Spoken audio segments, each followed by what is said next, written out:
Thank you to the organisers of this conference and to the Scientific Committee for the invitation to speak at your prestigious annual event. It is a great honour to be able to present here amongst colleagues with such knowledge and experience in the field of hypothermia. Today I will be talking about the management of quality of life using hypothermia.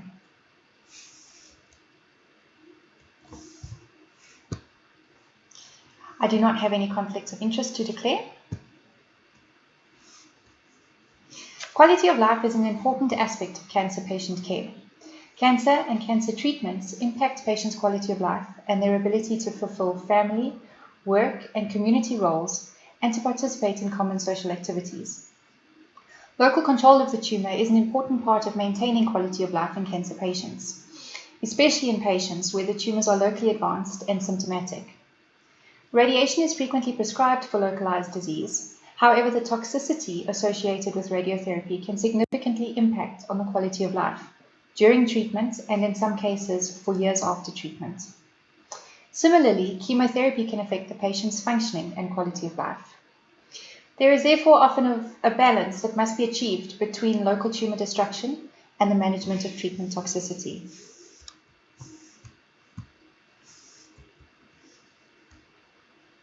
Okay. There is a growing trend of placing more value on the disease-free survival and not just on the survival rates. And with this, the measurement of quality of life is becoming more important. More trials in oncology are including quality of life measures as an outcome of the study, with the goal of better local control along with low treatment-related normal tissue morbidity. This could play a significant role in improvement and maintenance of quality of life of patients post-treatment. The quality of the extended life is also being used to determine the cost-effectiveness of new interventions, with costs associated with disease, with treatment toxicity, and with poor quality of life negatively affecting the cost-effectiveness analysis. Improved quality of life has been shown to be associated with improved survival. In the ongoing trial on locally advanced cervical cancer treated with chemoradiotherapy with MEHT in South Africa, quality of life was associated with an increased chance of survival at 2 and 3 years post-treatment. Despite the importance of measuring quality of life alongside disease outcomes, not many papers on hypothermia have measured quality of life.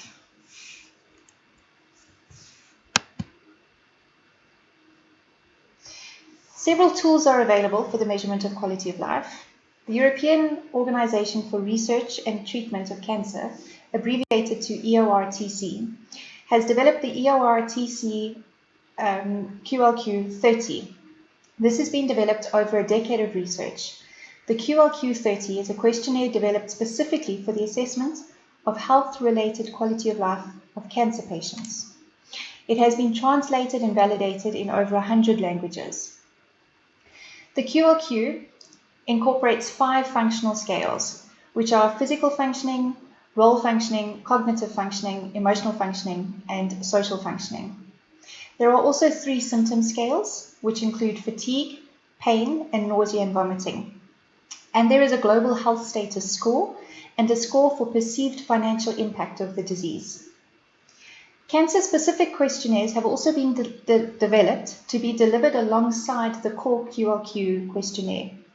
Each cancer-specific questionnaire or module includes symptoms specific to that cancer and the cancer's treatment.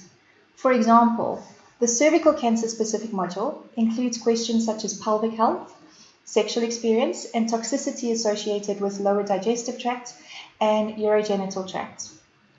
The lung-specific modules focuses more on fatigue, coughing, and breathing.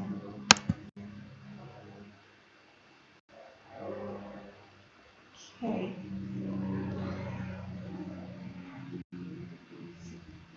Sorry. The questions ask the patient to rate their symptoms or the function out of 4 or 7.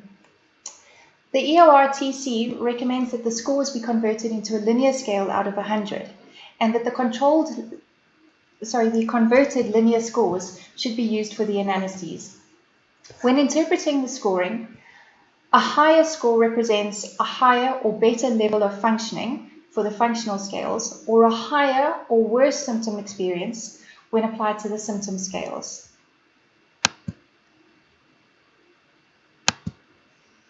This is the EORTC QLQ 30. You can see the style of the questions in this questionnaire. Questions are asked and participants rate the questions using a number that represents either not at all, a little, a lot, or very much. Or alternatively, a rating from 1 to 7 is used, in which 1 is the worst and 7 is excellent.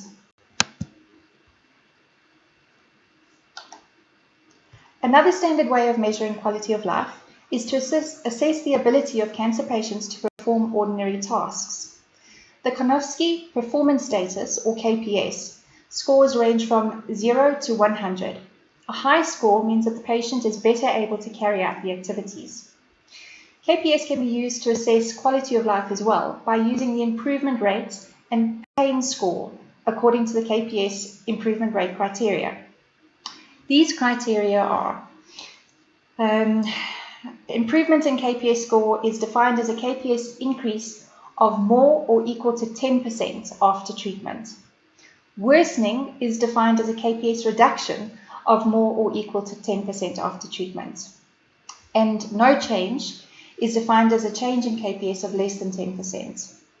Pain is usually measured on a visual analog scale, as seen in the image on the screen.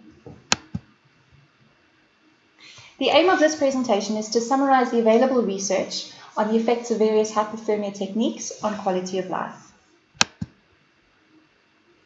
Okay, papers on hypothermia were reviewed, and reports that included the effects of hypothermia on quality of life were included and summarized in this review. Capacitive, coupled, and modulated electrohypothermia techniques were included for the purpose of, and radiative techniques. For the purpose of this review, whole body hypothermia, HIPEC, and isolated limb perfusion were not included. Okay, we found 2 papers on capacitive hypothermia and 5 on modulated hypothermia, and these were included in the review. The first paper is on the use of capacitive hypothermia combined with chemotherapy in a phase 2 study on advanced non-small cell carcinoma. 80 patients were randomized and treated. Hypothermia was administered twice per week for 60 minutes, and on chemotherapy days, hypothermia was administered 1 hour after each chemotherapy treatment. Clinical benefit response, or CBR, is a measure that is often used to evaluate tumors that are considered to be incurable.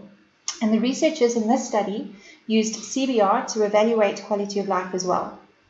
An improvement was considered if they noted a change, a dose reduction of analgesics of more than 50%, or a reduction in intensity of pain of more than 50%, or a performance status improvement more than 20%, and a body weight increase of more than 70%. For the purposes of this trial, patients who met at least one of these criteria over a period of greater than 4 weeks and who did not demonstrate worsening of symptoms and fluid retention were scored as having a positive CBR. Okay, the overall improvement rate in CBR and quality of life for the hypothermia group was 82% and was significantly higher than that for the control group, which was 47.5%. When considering the criteria individually, however, the differences between the groups were not significant. The authors concluded that the use of hypothermia results in a significant improvement in quality of life, as assessed by CBR, in advanced non-small cell lung cancer patients. Okay, in a randomized trial in China, investigated the possibility of hypothermia using capacitive coupled heating to improve the quality of life of patients with treatment-naive, locally advanced nasopharyngeal cancer. A total of 83 patients were randomized. 40 patients received chemoradiotherapy alone, and 43 patients received chemoradiotherapy in combination with hypothermia. Patients receiving hypothermia were treated for 1 hour after radiation for a total of 21 times over 7 weeks. Quality of life was analyzed using the EORTC QLQ 30 and the head and neck specific cancer module. which is called the QLQ H&N35. The questionnaires were administered every 6 months during the 3-year follow-up period, and the 36-month survival rate was 73% in the treatment group and 54% in the control group.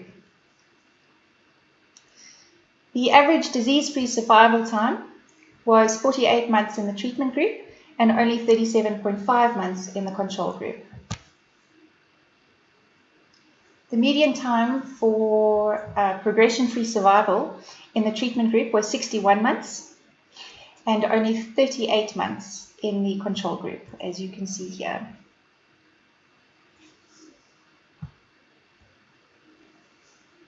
Okay. In the post-treatment questionnaires, there were no significant changes in the functioning scores from baseline to 24 months between the groups. The global quality of life reported by the patients who received hypothermia was, however, higher than the baseline at 24 months, with little change seen in the scores of the control group. When looking at the head and neck specific questionnaire, significant differences in the change between symptom scores at 24 months between the two groups were seen for fatigue, pain, swallowing, speech, social eating, opening mouth, dry mouth, and sticky saliva.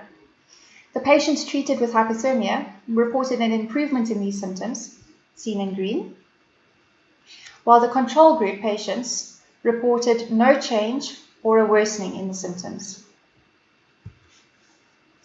The authors concluded that capacitive hypothermia significantly improved quality of life in these patients. Right, then in a review by SARS on the use of MEHT for lung cancer patients, MEHT was found to be a safe treatment with the potential to increase survival and improve quality of life. Survival and quality of life were evaluated in a double-arm prospective study on advanced inoperable lung cancer, with 75 patients treated with MEHT and 40 patients in the control group. 20 MEHT treatments were administered to each patient in the MEHT group for 60 minutes each. Quality of life was assessed before the treatment, after the treatment, and every 6 months thereafter. The local control and overall survival was significantly better in the group who received MEHT compared to the control group. And in addition, the MEHT group showed significant differences in improvement of various functions and symptoms compared to the control group.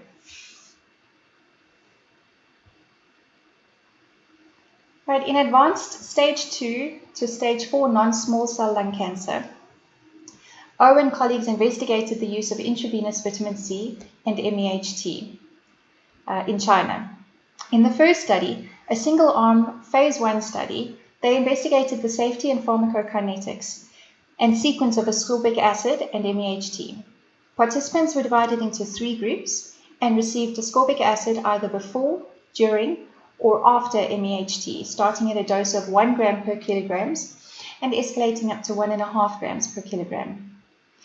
Treatments were given 3 times a week for 4 weeks, and the group found the higher doses to be safe, and the highest plasma levels of ascorbic acid were seen when the 2 treatments were administered simultaneously. Okay. So the ERRTC QLQ questionnaire was administered throughout the 4-week study period, and here the baseline scores are seen in blue and 4-week follow-up is seen in red. The researchers reported that the average scores for the functioning scales continuously increased during the treatment period. The improvement in physical function was significant, however the other improvements were not significant. There was also a gradual decrease in symptom experience, despite the short duration of the study and the advanced stage of disease. Here, the negative change corresponds to a decrease in symptom experience. There were no significant differences between the groups. However, the general trend is seen, and the authors conclude that the overall quality of life was improved when the patients received intravenous ascorbic acid combined with MEHT 3 times a week for 4 weeks.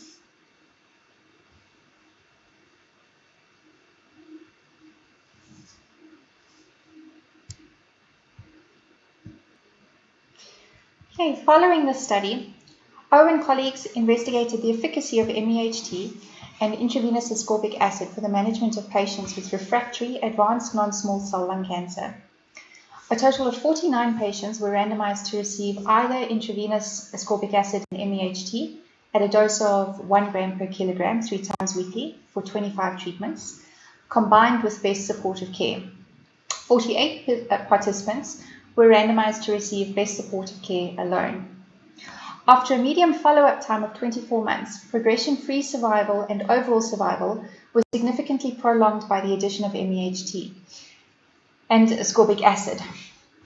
Progression-free survival was improved from 1.85 months to 3 months, and the median overall survival was improved from 5.6 months to 9.4 months.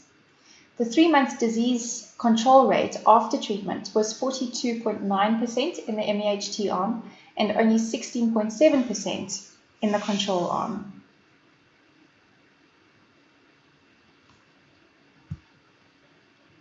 Okay. Quality of life was again measured during the EORTC forms, and quality of life significantly improved in the MEHT arm, despite the advanced stage of disease. During the treatment, the average scores for the functioning scales were increased continuously, with an increase in physical, emotional, and global functioning in the MEHT group, seen in green, and a decrease in these scores in the control group, seen in red, resulting in a significant change between the two groups at the end of the treatment. Most of the symptoms improved in the MEHT group, while most of them worsened in the control group, resulting in a significant difference in the severity of fatigue, nausea, pain, dyspnea, appetite loss, and constipation between the two groups after treatment. Fiorentini and colleagues investigated the efficacy and safety of MEHT for the treatment of relapsed malignant glioma and astrocytoma, and compared this to best supportive care. 149 patients with malignant glioma and astrocytoma who had been previously treated with surgery, temozolomide, and radiotherapy were included. MEHT was administered twice per week for 20 to 60 minutes at a maximum power of 150 watts, 3 times per week for 8 weeks. 3 times per week for 8 weeks. Patients were then scanned at 12 weeks, and if a response was noted, then the treatment cycle was repeated. Tumor response, defined as a complete response combined with partial response at the 3-month follow-up, was observed in 29% and 48% of the glioblastoma and astrocytoma patients in the MEHT group, and in only 4% and 10% of the GBM and astrocytoma patients in the best supportive care group.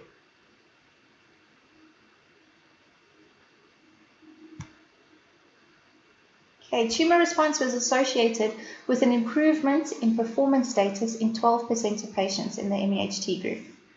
6 patients had an objective clinical response and therapeutic benefit in the MEHT group, measured by a decrease in ECOG values. The median overall survival for GBM was 14 months after MEHT and 9 months after best supportive care. Fiorentini and colleagues evaluated quality of life by subjective responses reported by the patients at follow-up visits. And the authors reported that most patients perceived a better quality of life with MEHT, with a decrease in ECOG score. Right, then MEHT was also examined in 10 patients with advanced metastatic breast cancer and recurrent disease, who were considered incurable by standard therapy protocols. Of the 10 patients, partial response was observed in 3, disease stability in 3, and progressive disease was seen in 4. However, their quality of life was improved based on their subjective responses. MEHT was administered twice a week in 7 patients and 3 times a week in the other 3 patients. The session lasted for around 60 minutes, with at least 1 day in between treatments, and the power was increased to 140 watts, and the average number of treatments performed per patient was 46. 48.6. Okay, while the subjective reporting of quality of life may not be considered accurate, These images provide two examples of tumor reduction, which was so significant that one can understand that the patient experienced a local improvement in symptoms, which may have resulted in improved emotional and mental well-being. Okay, a Chinese group investigated MEHT combined with a traditional Chinese medicine for the management of peritoneal carcinomatosis with malignant ascites. The treatment was compared to standard intraperitoneal chemo infusion. The study was randomized, controlled, phase 2 study with a total of 260 patients, equally divided into two groups. MEHT was applied for 60 minutes per session, every second day for 4 weeks, and for a total of 14 sessions, combined with oral TCM medicine. The control group received intraperitoneal chemo infusion with cisplatin and fluorouracil twice, 2 weeks apart. Quality of life was assessed by the Konofsky Performance Status, improvement rate, and pain was assessed according to the KPS-IR criteria. Okay, the complete response rate was higher in the MEHT group compared to the control group, although the difference was not significant.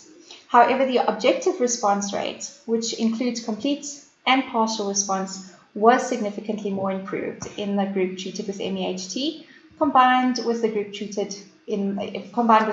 compared to the control group. Apologies. The KPS was significantly improved in the patients receiving MEHT, with 49% of the patients reporting an improvement and only 32% of the control group. The chi-squared p-value was less than 0.05. And lastly, in the locally advanced cervical cancer trial in South Africa, 210 participants were enrolled for treatment and randomized to receive either chemoradiotherapy with or without MEHT. HIV-positive participants were included, provided they had adequate CD4 counts and had been on antiretroviral therapy for more than 6 months. The primary outcome was 2-year survival, although local disease control, toxicity, and quality of life were also evaluated. MEHT was administered twice a week for a total of 55 minutes and a maximum power output of 130 watts. Treatments were given before external beam radiation and not on the same day as chemotherapy or brachytherapy. The time between completion of MEHT and the start of radiation was a maximum of 30 minutes. Okay, quality of life in this study was also measured using the QLQ 30 EORTC form. The forms were administered before treatment started and again at several time points throughout the follow-up period. EORTC offers translations in 5 South African languages. Many of the patients were illiterate or had difficulty reading, so nurses were available to translate. The nurses who assisted were not involved in the patient care or the treatment of the participants and did not know which group the participants were in. The CX24 questionnaire specific to cervical cancer was also administered. Unpaired and paired t-tests were used to compare scores between the two groups at various time points and to compare changes in the scores from baseline between the two groups.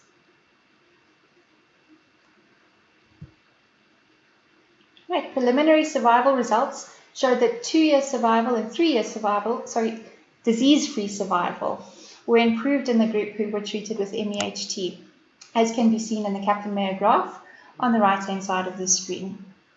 What is important to note is that we did not see any changes in the early and late toxicity profiles between the two groups. Lastly, local disease control at 6 months post-treatment was achieved significantly more frequently in the group treated with MEHT, and local disease control was significantly associated with achieving disease-free survival status.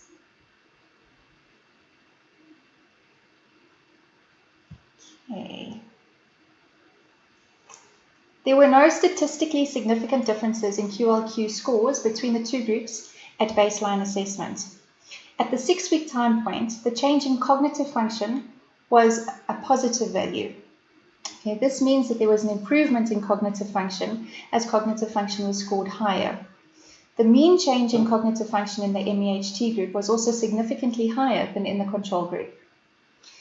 What is also important to note is that when looking at the participants who had a complete response compared to those who did not have a complete response, the mean improvement in social, emotional, and physical function at 6 weeks post-treatment was significantly higher in the participants who had a complete response. And at the 3-month time point, there was an overall improvement in the MEHT group. The social functioning and emotional functioning scores were significantly higher in the MEHT compared to the control group.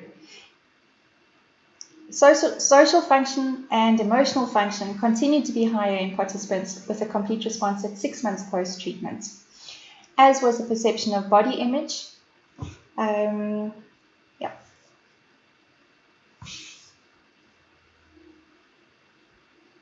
Pain was also significantly improved at 24 months post-treatment in the MEHT group, with a mean reduction in pain score in the MEHT group of 34.4 compared to a reduction of only 15.5 in the control group.